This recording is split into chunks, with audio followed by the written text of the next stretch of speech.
Hey, sassy stuff. It's Bailey in Georgia, back with another episode of Basketball Hoops Update. Let's get to it. It is insane. If you are not watching basketball right now, if you are not watching men's basketball, if you're not watching women's basketball, you are making a mistake because every single game is just absolutely insane.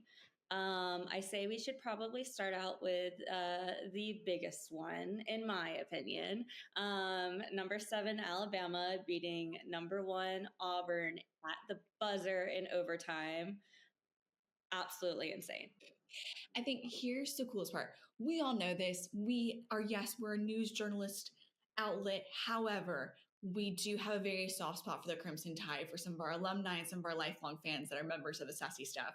And I will say it was so cool, not only just getting to watch the comeback story from this kind of perspective, but also even as a fan, like just getting to see the Tide come back and get to have this victory, especially after the Tennessee loss. That was so cool. Let's talk about this real fast though as well. Like Mark Sears, this wasn't one of his record-breaking games. He only put up 9 points this whole game, which is still a big contribution, but it's nowhere near the 30 points that he was dancing on previously. But to have that 15-footer seal the deal of the 93-91 outcome for Alabama versus Auburn, that must have been the sweetest victory for him personally as a player. I mean, I personally thought about putting on my Mark Sears jersey for this episode. But I thought that might be a little biased. But let's give props to Auburn. I mean, the Jungle is a really hard place to play. Janai Brooms, he had a great game. You know, he's definitely, in my opinion, the MVP of the year, the league. He definitely deserves that award. He had 34 points, but I will say he lost them the game. I'm sorry, but taking that step back, instead of trying to tie it with a layup and pushing through, powering through, I mean, he has the body that he could have driven towards the hoop and scored at the last minute, at the last second. He lost them the game. Sorry, that sucks, but it's true. Coming to you live. Janai Brooms, you ruined Auburn's season. I'm just kidding. You've done great. We love Georgia topics. Auburn's a really hard place to play. I did like how Mark Sears did say, like, our senior night got ruined. Florida beat Alabama for their senior night. And he was like, and the goal was to come in here and ruin their senior night. And I just love that. I love the animosity. Is that the word? I don't know. I just love the hatred. It's amazing. I do want to talk about, because we have mentioned him before, Chad Baker-Mazara, his F2 foul that got him thrown out, his flagrant 2. What did you think about that? Oh, gosh. I mean, here's the deal. When we've seen these two teams match up throughout this whole season, it's a very aggressive game, no matter what. And it gets really physical, really fast. You have the histories of these two different schools. You have the rivalry being more intensified because of the fact the basketball program is so excellent for both sectors this year. Is it disappointing to see that happen? Absolutely, because I do think he's such a critical player in Auburn's team, period. I think it was bound to happen at some point, though, just because of the level of passion and emphasis that we have seen in these two teams throughout the entire season. And I found it interesting. I mean, it was obvious. Even some of the Auburn fans, like, you saw it on their face. They were like, okay, like, yes, there were the majority booing, but there were some in the audience that was like, yeah, that was a F2. I found it interesting that after I was watching a different game and Reese Davis was talking about how they would sit him during the SEC tournament. If you're in a play like this, and he plays with such passion, I don't think he necessarily, like, people want to say he's a dirty player, he's whatever. And I don't think that's it. I think he just plays with a lot of passion, and I think it gets to his head. And I mean, it is an aggressive game, and sometimes you get out of control, and he needs to learn that discipline. And so I found it interesting that people were saying, sit him during the SEC tournament. If you have to make a mistake, and he makes a mistake like that every single game, it seems like, if you're going to keep making these mistakes, you can't play.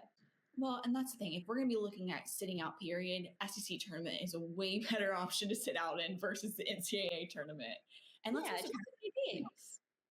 I mean, yeah, it really isn't nothing. It's really nothing that is completely detrimental. Auburn also has already won the SEC outright from this season. Again, we do have the tournament for them to play, of course, and so we don't know what's going to happen there. But regardless, though, this team has won so much.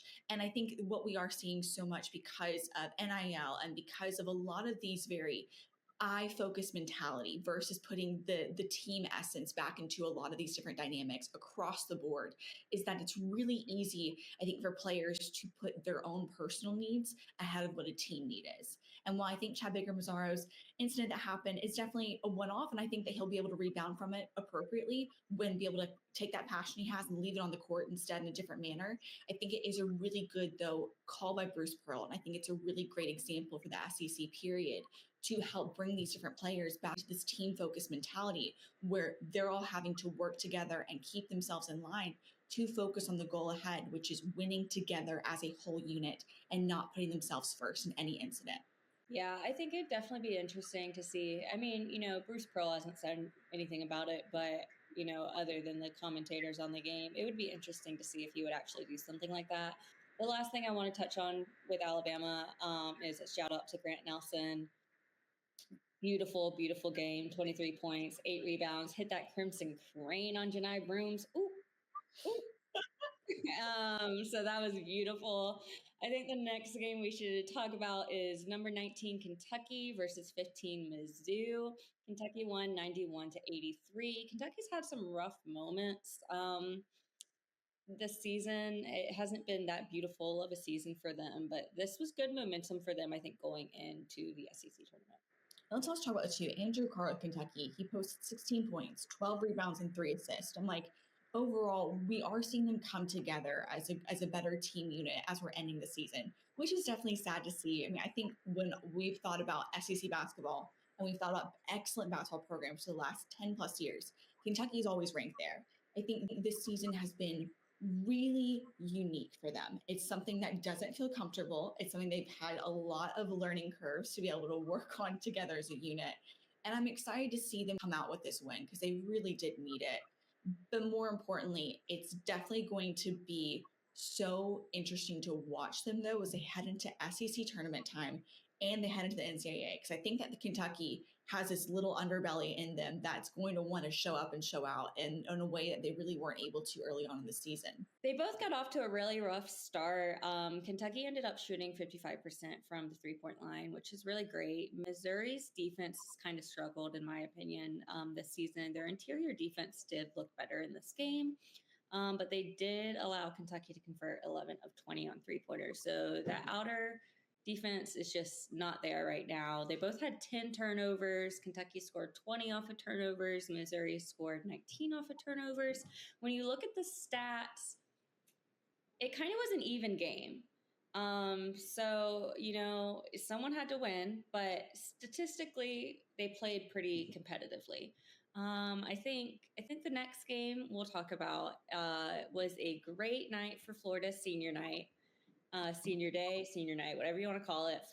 Number 5 Florida beat Ole Miss 90 to 71. Walter Clayton Jr. scored 23 points. He had 5 rebounds and 8 assists. He shot at 52%. He also got to carry his cute little baby out during when they did like this stuff at the beginning, and it was the cutest thing in the world. Sweet angel. Oh, I'm like, those moments are so precious. They really are. They really are. And it's also crazy because, like, I look at him as a kid and I'm like, oh, this kid, and he has his own little kid, and it's just so many kids. A couple other games to touch on real fast is Arkansas versus Mississippi State. Arkansas came out victorious, and it also helped them lock in the number 9 seed for the SEC tournament. Oklahoma versus Texas as well. OK edged out Texas 76 to 72 in Austin. And right now, this game is really interesting from the fact that it's also throwing off Texas's challenge to be able to get to the NCAA tournament. These games ended the SEC season in such a unique Wild West fashion, I think, for lack of a better term, where we have our rankings solidified and our seed round solidified for the SEC tournament, but it's also affecting really big time the NCAA tournament seed opportunities for these SEC teams.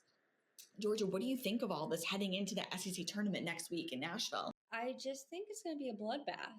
I mean, it's insane.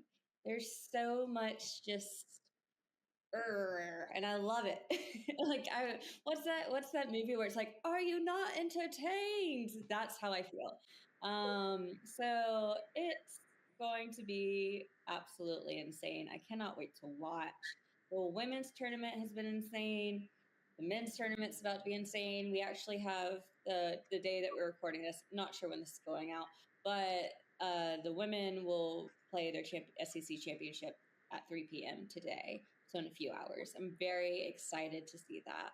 But yeah, I mean, it's insane. We've had so many like stats broken. We've had Wade Taylor of Texas A&M. He just became the all-time score leader for the Aggies. Oklahoma had their first win in Austin since 2021. You know, it is just amazing, and I love seeing it. I just do. I love it. It's something else. Well, let's go ahead and give you guys just a little rundown. The SEC tournament seeds are what we're facing. Auburn is sitting at number 1, despite a 15-3 SEC record. Florida is sitting in the number 2 spot, 14-4. They also earned a double bye by being in the number 2 seed spot as well. Alabama climbs to number 3 seed after the Auburn win, which was that's a huge deal for them. Tennessee is sitting in that number 4 seed spot with securing a final double bye as well. Texas A&M is sitting at number 5, Kentucky number 6. Missouri has dropped though to number 7 after the loss to Kentucky in this particular seed. And then Ole Miss rounds out in number 8 as well. And Arkansas is sitting in that number 9 seed spot. And this is really going to be so critical for Arkansas to be able to perform well in this tournament if they want to make it to the NCAA tournament. So there's a lot riding on this next week in Nashville. It's going to be something else. If we're all in Nashville, I think we'd be there 24/7. It's just going to be quite the opportunity to watch these powerhouse teams face off against each other in this heated pressure cooker. Yeah, if I could somehow get up to Nashville right now, I so would. It's going to be amazing. I'm so excited. I just love that SEC basketball is finally important. I don't know what the word would be, but if you have noticed this whole episode, I don't know English, and I don't ever know what word I'm trying to come up with. So, oh well. George's hot takes, everyone. We love our torture girl. She's just the best. See, I was homeschooled. So, you know, but yeah, it's going to be great. I'm absolutely just love watching all of these games. It's amazing. And I want to know who you guys think, who's going to win the SEC tournament. And honestly, who cares about that? Who's going to win it all? Who's going to win the national championship? I think it's going to be someone from the SEC. I do not care what you say. Puke, Duke, don't care. It's going to be someone from the SEC. So let us know who you think it's going to be. If you think it's going to be Duke, comment anyways. Tell me I'm wrong. And we'll see you guys next time. Bye.